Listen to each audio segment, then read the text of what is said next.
오늘 본문에 등장하는 인물이 있습니다. 야곱이라는 사람이죠. 야곱. 여러분 오늘 이 본문을 교회를 이제 좀 오랫동안 다니셨던 분들, 또 교회의 신앙생활을 하셨던 분들은 너무나 잘 알고 있는 사건일 거예요. 이 본문에 등장하는 야곱의 삶이 어땠습니까? 그의 할아버지 아브라함, 그리고 아버지 이삭, 그리고 그의 이삭의 둘째 아들 형과 형 에서가 있었고, 그 다음에 아들이 이제 야곱이었잖아요. 이 야곱은 태어날 때 어떻게 태어났습니까? 형의 발 뒤꿈치, 그 힐을 잡고 따라서 나왔다고 성경은 기록하고 있죠. 그래서 아버지 이삭은 이 야곱에게 발 뒤꿈치를 잡은 자라는 의미를 가지고 있는 야곱이라는 이름을 지어 주었습니다. 태어날 때부터 형을 붙잡고 나왔던 이 야곱은요, 그의 삶에서 항상 무언가를 붙잡는 삶을 살았습니다. 형 에서가 3명의 아내를 맞이하여서 결혼을 하는 동안에도요, 야곱은 77세가 되는 그날까지요, 결혼도 하지 않고 어머니를 붙잡고 살았어요. 어머니 라헬을 붙잡고 살았어요. 어머니 리브가를 붙잡고 의지하며 살았습니다. 형 에서를 속여서 아버지 이삭으로부터 장자권의 축복을 가로챈 야곱은 이제 이 사실을 알고 분노한 형 에서를 피해서 거리상으로 우리 사바나에서 애틀랜타, 거기를 더 넘어서 채타누가라는 곳, 거기도 조금 더 올라가야 돼요. 거리로 따지면 그곳까지 멀리 하란으로 외삼촌의 집으로 도망을 가는 거죠. 그리고 그곳에서 자신의 운명의 사랑 라헬이라는 여인을 만나죠. 그래서 라헬을 얻기 위해서 열심히 7년의 시간 동안 일했죠. 근데 어떻게 됐습니까? 결과는 외삼촌이 속였잖아요.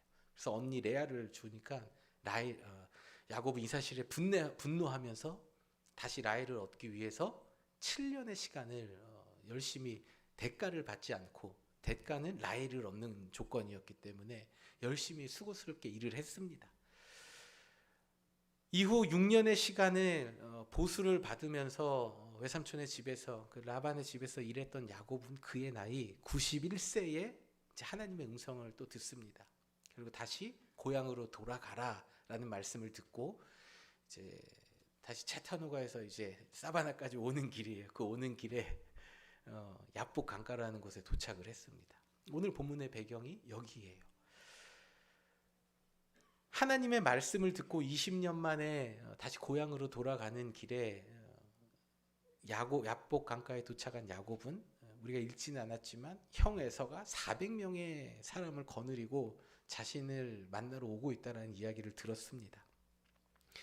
자신이 가지고 있는 양과 소와 낙타, 그 재산들을요, 두 대로 나눴어요. 그래서 한쪽이 공격을 당하면 다른 한쪽은 살리려고 머리를 씁니다. 그리고 오늘 본문의 20절과 23절에 나와 있는 것처럼 너희는 말하기를 주의 종 야곱이 우리 뒤에 있다라 하면서 먼저 형에게 예물을 보내죠.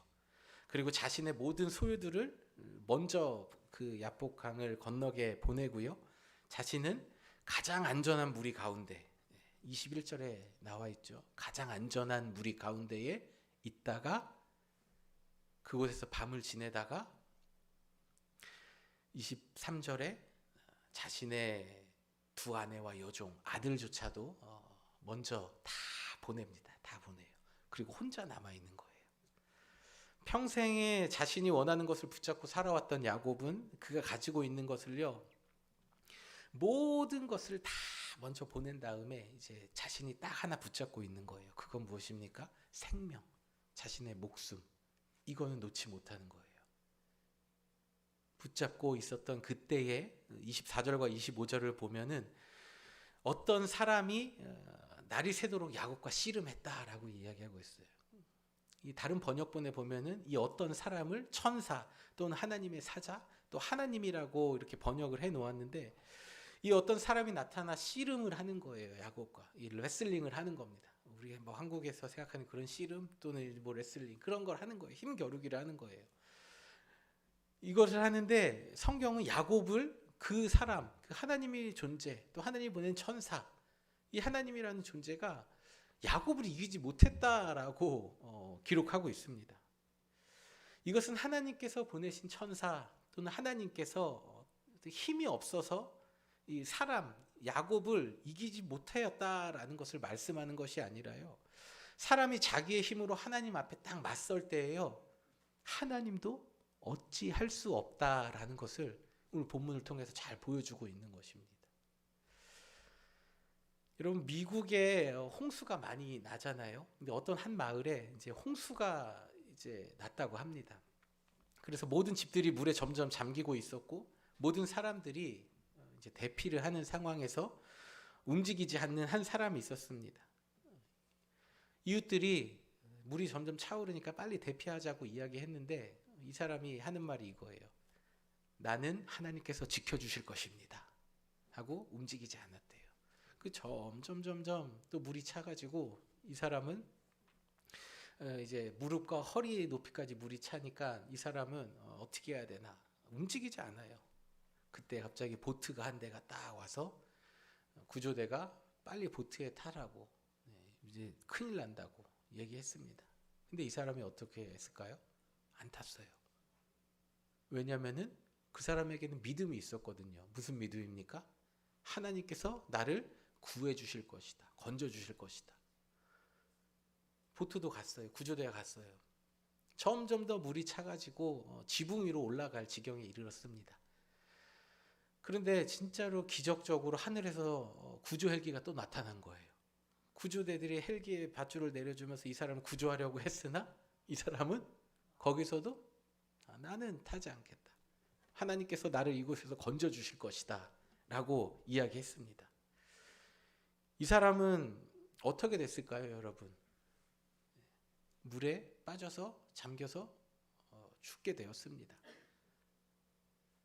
이 사람이 하나님 앞에 이제 심판대에 죽어서 하나님 앞에 심판대에 딱 섰을 때에 하나님께 이렇게 얘기했다고 합니다. 나는 평생 하나님을 믿고 하나님께서 나를 구해 주실 것이라 믿었는데 하나님 왜 구해 주지 않으셨습니까? 이야기를 했대요. 그래서 하나님께서 이렇게 얘기하셨대요. 내가 너를 위해서 사람들을 보내주고 보트도 보내주고 헬기까지 보내줬으면 됐지 뭘 더 어떻게 하란 말이냐, 이렇게 말씀하셨대요. 우리 주변에도요, 바르지 않은 믿음, 뭔가 좀 잘못된 신념에 사로잡혀서 그것을 바꾸지 않고 살아가는 사람들이 있습니다. 어쩌면 우리의 모습 가운데에도 정말 바뀌지 않는 그런 모습들이 있을지도 모르겠어요. 이러한 사람들을요, 저희가 신학교 때 이제 같이 이제 학교 다닐 때 사람들이랑 전문 용어를 하나 만들었는데, 이런 사람들을 이렇게 불렀어요. 저희는 하나님도 못 말리는 사람들, 주님도 어찌할 수 없는 사람들. 교회마다 그런 분들이 다 있거든요. 목회자의 말도 듣지 않고, 뭔가 같이 그룹의 리더의 말도 듣지 않고, 누구의 말도 듣지 않고 나는 하나님을 향한 믿음이 있습니다라고 살아가시는 분들, 이런 사람들은요, 주님도 어쩌지 못하는 사람들이라는 거예요. 하나님도 어떻게 할 수 없다라는 거예요. 본문의 야곱이 바로 그러한 모습을 잘 보여주고 있습니다. 자신의 신념과 자신의 힘을 붙잡고 살아가는 사람은 하나님도 어떻게 그렇게 할 수 없는 지경에 이른다라는 거죠. 성경에서는 우리가 하나님과의 관계를 부모와 자녀의 관계로 말씀하십니다. 그런데 여러분, 그 세상 말에도 그런 게 있죠. 자식 이기는 부모 없다 라는 말처럼 하나님도 우리 아버지 되신 하나님께서도 자녀된 우리가 버티고 뭔가 이렇게 딱 우리의 힘을 가지고 있으면요, 져주시는 거예요. 그러한 측면에서 성경은 오늘 그 부분을 기록하고 우리에게 알려주시는 것입니다. 왜냐하면 하나님께서는요, 우리를 인격적으로 대하시기 때문이에요. 어떠한 강압적인 그런 놀라운 기적으로 우리를 겁주시고 겁박하고 하는 것이 아니라, 우리가 하나님 앞에 나아갈 때에 우리의 마음을 다해서, 우리의 전심을 다해서 기쁨으로 하나님 앞에 순종하기 원하시기 때문에 우리에게 져주신다는 거예요. 오늘 본문의 25절이 그것이 너무나 잘 보여주고 있습니다. 사람이 자기의 힘으로 하나님께 맞설 때에 하나님께서도 그를 이기지 못하였더라. 어떻게 할 수 없었더라. 그래서 하나님께서 내리시는 그 특단의 조치가 무엇입니까? 야곱의 허벅지를 치셨다. 허벅지 관절. 그 영어로는 스타이라고 번역이 되어 있어요. 그 부분을 하나님께서 치셨다라고 기록하고 있습니다. 다른 번역본에는 이 허벅지 관절을 엉덩이뼈 또는 출애굽기 1.5절을 보면은 허리라고 이렇게 번역을 해놨는데요. 이게 힘의 근원, 히브리어로는 이 힘의 근원을 의미하는 야레크라는 단어를 사용했어요. 힘의 근원, 엉덩이뼈, 허리. 사람이 똑바로 걸을 수 있고 힘있게 걸어갈 수 있도록 힘을 주는 그 힘의 근원이 하나님께서 치셨다라고 이야기하고 있습니다. 그 사람을 지탱하고 걸어갈 수 있는 기초가 되는 곳을 하나님께서 이렇게 치셨어요. 그러자 야곱이 어떻게 됐어요? 평생을 절었더라 라고 이야기하고 있잖아요. 하나님께서 그의 삶의 기초, 그가 온전히 걸어갈 수 있고 뭔가 버틸 수 있고 힘을 쓸 수 있는 그 힘의 근원을 치신 것은요, 자신의 힘을 붙잡고 살아가지 말고 하나님을 붙잡고 하나님의 방법대로 살아가길 원하셨기 때문입니다.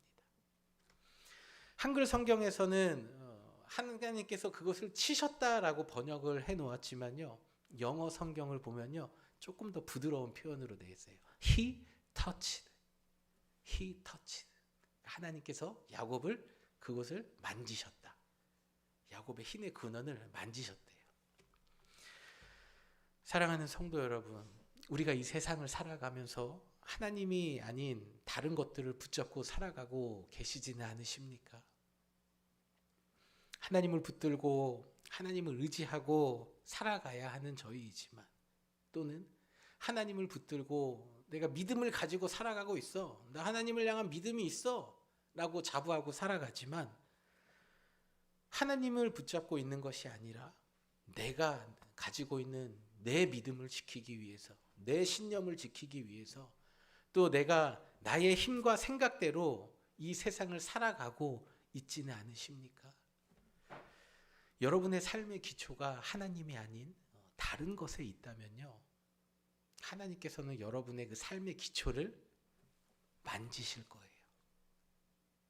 하나님께서 여러분의 그 삶의 기초를 만지시고 하나님을 붙잡는 인생이 되도록 여러분을 인도하실 것입니다. 그게 하나님의 방법이에요. 지금까지 참아주시고 기다려주시는 그 하나님의 은혜가 너무 크기 때문에 어쩌면 우리의 삶에 하나님의 그 터치하심, 만지심이 없을 수도 있는데요. 또는 하나님이 내 삶에 어떤 부분에서 만지시고 있다는 것을 느끼시고 알고 계시는 분들도 분명히 계실 거예요. 하나님께서 우리의 삶을 만지실 때에요, 아픔이 있습니다. 야곱은 평생을 절름발이로 살았대요. 그 얼마나 수치스러운 일입니까? 그 당시의 문화에서는요, 다리를 저는 건 하나님의 저주를 받은 사람이라고 취급당했어요. 온전치 못한 사람이라고 취급을 받았습니다. 평생을 그렇게 수치스러움 속에서 살아가는 야곱이었지만 그의 삶에 하나님을 붙잡게 되는 일이 되었고, 그의 삶에 비록 수치와 슬픔 가운데에 슬픔을 당하는 일이 있었지만 그의 삶은 이후로 하나님을 붙잡고 살아가고 예수 그리스도의 족보에 이르는 그 영광스러운 가문의 이 반열에 오르게 된 것입니다. 지혜로운 사람은요, 하나님께서 만지시기 전에 하나님을 붙잡는 사람입니다. 여러분은 지혜로운 사람이 되시기를 주님의 이름으로 축복합니다. 하나님께서 여러분의 삶의 기초를 만지시기 전에, 여러분이 붙잡고 살아가는 그것을 만지시기 전에 여러분 하나님을 붙드시기를 바랍니다. 하나님을 붙드는 지혜로운 자들이 되기를 바랍니다. 하나님과 함께하는 삶, 형통한 삶을 살아가기 위해서는요, 내가 붙들고 살아가는 것, 그것이 무엇인지를 하나님 앞에 깨닫고 하나님 앞에 내려놓고 나를 살아가게 해주고 지탱해주는 그 힘의 근원, 그것이 사랑하는 아내이든 자녀이든 사람들의 평판이든 아니면 재물이든 이 세상에서의 편안한 삶이든 그 무엇이든지 간에 여러분들이 붙잡고 있는 그것을 내려놓고 참된 힘의 근원이신 우리 주님, 우리 아버지 하나님 붙들고 살아가시기를 주님의 이름으로 축복합니다. 사람들의 뇌를 연구하는 뇌 과학자들이 이러한 연구를 했대요. 살아가면서 경험하는 수백 가지의 그런 정보들, 그것들을 우리는 경험하면서 살아가는데 집중하지 않고 주의를 기울이지 않으면요, 저장되는 기억보다 잃어버리는 기억들이 더 많이 있다라는 연구 결과를 발표했습니다. 그러나 반대로요, 우리가 주의하고 포커스를 가지고 집중할 때에 우리의 그 정보를 기억하는 장치는, 뇌의 장치는 더 활성화되어서요, 기억할 가능성이 상대적으로 높아진다라고 이야기를 합니다. 여러분, 우리가 지금 살고 있는 시대가 얼마나 바쁘고 정신없이 살아가고 있습니까? 자녀를 키우시는 분들, 또 회사에서 정말 남자분들은 그런 표현 좋아하실지 모르겠는데 갈아 놓고 계시잖아요. 지금 회사 그냥 막 털털털 탈곡기처럼 막 힘들게 하고 있잖아요. 그러다 보면은 정신이 없는 거죠. 너무나 많은 것들을 놓치고 살아가는 거죠. 그래서 우리도 모르게 정말 내 삶에 중요한 것을 놓치고 살아갈 때가 많이 있다라는 거예요. 우리 어머니 된 분들도 얼마나 바쁘십니까? 아이들을 키우고 가정을 돌보고 또 해야 할 일들, 자기 시간이 없는 그런 삶을 살고 계신 분들도 계실 것이고, 그 모든 상황 가운데에서 하루하루 버텨낸 내 자신이 대견하다고 느낄 때도 있고, 하루가 어떻게 가는지 모르지만 일주일은 정말 빨리 지나갔다는 말씀들 많이 하시잖아요. 그런 삶 가운데에서 정말 내가 놓치지 말아야 할 것, 내가 붙들고 살아야 할 것, 그것을 놓치고 계시지는 않으십니까? 우리가 바쁜 삶을 살아가고 정말 정신없는 삶을 살아가지만 우리 삶의 가장 중요한 것, 하나님과 함께하는 삶, 하나님이 언제나 나의 삶에 함께 하시기를 간구하는 것, 하나님 앞에 기도의 자리에 나아가는 것, 또 하나님의 말씀을 읽는 그 자리에 나아가는 것, 이 중요한 것을 놓치면요, 우리의 삶은 어떻게 되겠습니까? 나의 삶에 하나님께서 베풀어 주신 은혜와 사랑, 나의 힘과 도움 되시는 하나님을 붙들고 살아야 한다는 것, 이 모든 것 금방 잊혀집니다. 그냥 사라지는 거예요. 이 세상을 살아가면서 다른 것들 붙잡아야 할 것 많이 있습니다. 신경 쓰고 해야 될 것들 많이 있습니다. 그러나 여러분, 가장 중요한 것, 하나님을 붙잡는 것을 놓치지 않으시기를 주님의 이름으로 축복합니다. 오늘 본문의 야곱의 모습을 통해서 내가 붙잡고 살아왔던 것, 그리고 지금 내가 붙잡고 있는 것은 무엇인지 여러분의 스스로의 모습과 하나님 앞에서의 신앙을 돌아보시길 바랍니다. 그래야 해서 하나님과의 관계가 다시 정립되어서 하나님과 함께하는 형통한 삶, 하나님께서 주시는 복을 받고 이 땅을 살아가는 우리 모두가 되어지길 주님의 이름으로 축복합니다. 우리 모두 자리에서 함께 일어나셔서 우리의 힘의 근원이 되시고 우리를 살아가게 힘을 주시고 우리를 도와주시는 그 하나님 앞에 우리 믿음의 고백 올려드리도록 하겠습니다.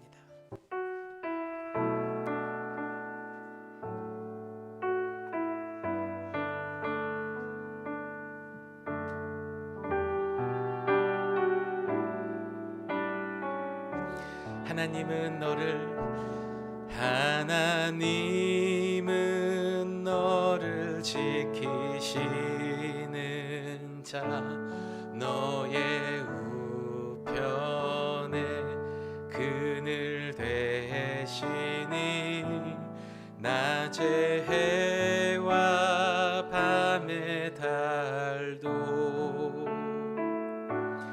너를 해치 못하리. 한 번 더 찬양할까요? 하나님은 너를 지키시는 자, 너의 혼란을 면케 하시니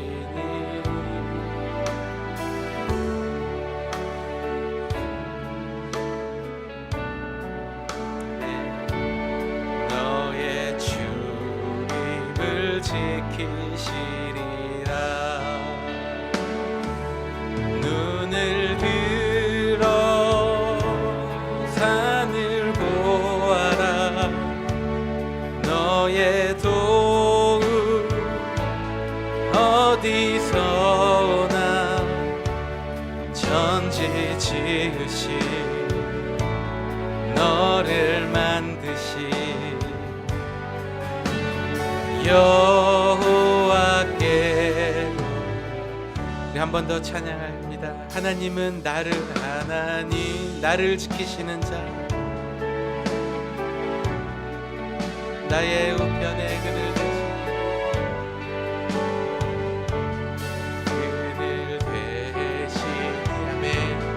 낮에 해와 밤에 나를 해치 못하리. 하나님을 붙잡고 살아가는 자에게는 하나님 여러분을 지켜주십니다. 여러분의 삶의 모든 환난에서 건져주십니다. 하나는 명쾌하시니 그가 나를 지키시리라. 나의 출입을 지키시리라. 아멘. 눈을 들어 산을 보아라. 나의 도움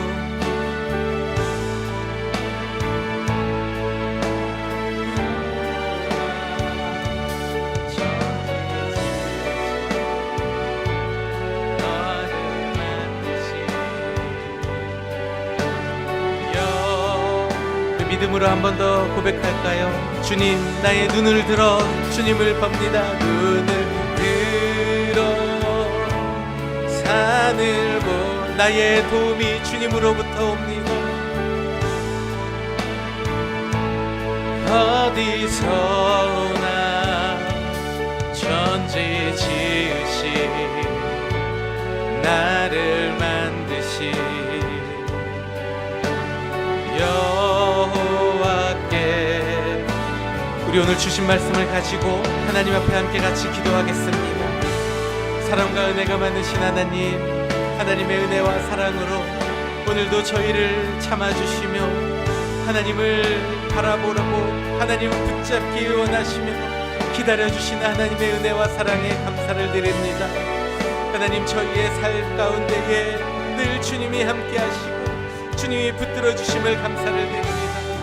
하나님, 저희의 삶이 하나님을 놓치지 않고 나와 함께 하신 하나님을 바라보며 살아가는 자들 되게 하여 주시옵소서. 우리의 삶이 바쁘고 또 우리의 지금 처한 환경이 어려운 가운데에 있어서 우리가 그 문제에 매몰되어 있지는 않습니까?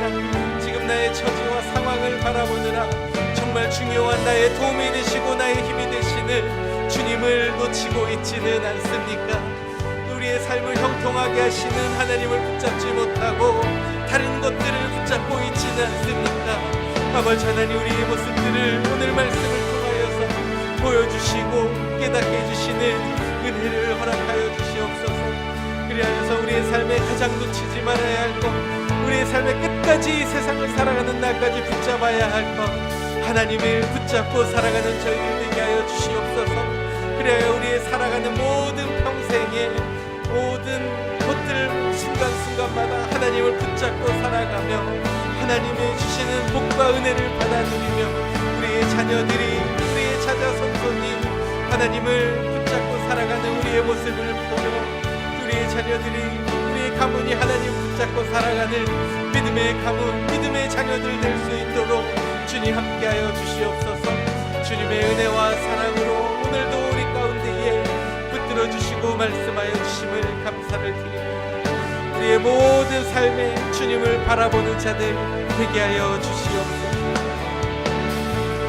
눈을 들어 산을 보아라.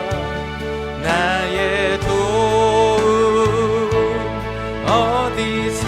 어디서나 천지 지으신 나를 만드신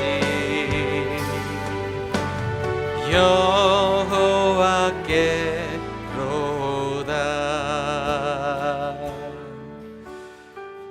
하나님,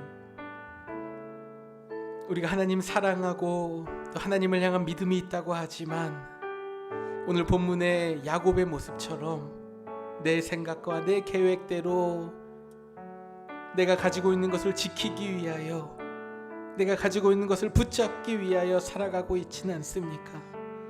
오늘도 말씀을 통하여서 우리의 모습을 조명하고 비추어 주시는 하나님, 주님의 말씀 앞에 우리가 회개하며 나아가는 저희들 되길 원합니다. 하나님께서 저희의 삶의 기초가 되는 것들, 우리의 가정을 만지시기 전에 주님 앞에 우리의 마음을 쏟고 회개함으로 주님의 진노가 아닌 주님의 긍휼을 가져오는 저희들 되게 하여 주시옵소서. 그래서 이 땅을 살아가는 동안 하나님과 형통한 삶을 살아가며 주님이 주시는 복과 은혜 가운데에 살아가는 저희들 되게 하여 주시옵소서. 이제는 우리 주 예수 그리스도의 은혜와 하나님 아버지의 측량할 수 없는 사랑과 성령님의 감화와 감동, 교통, 역사, 인도하심이 우리의 삶에서 가장 중요한 것, 하나님과 동행하며 하나님을 찾으며 하나님을 붙잡는 삶을 살아가길 다짐하는 이 자리에 머리 숙인 모든 성도들 한 사람 한 사람 머리 위에 저들의 가정과 삶과 자녀들의 앞길 위에 이제로부터 영원토록 함께 하시기를 간절히 축원하옵나이다. 아멘.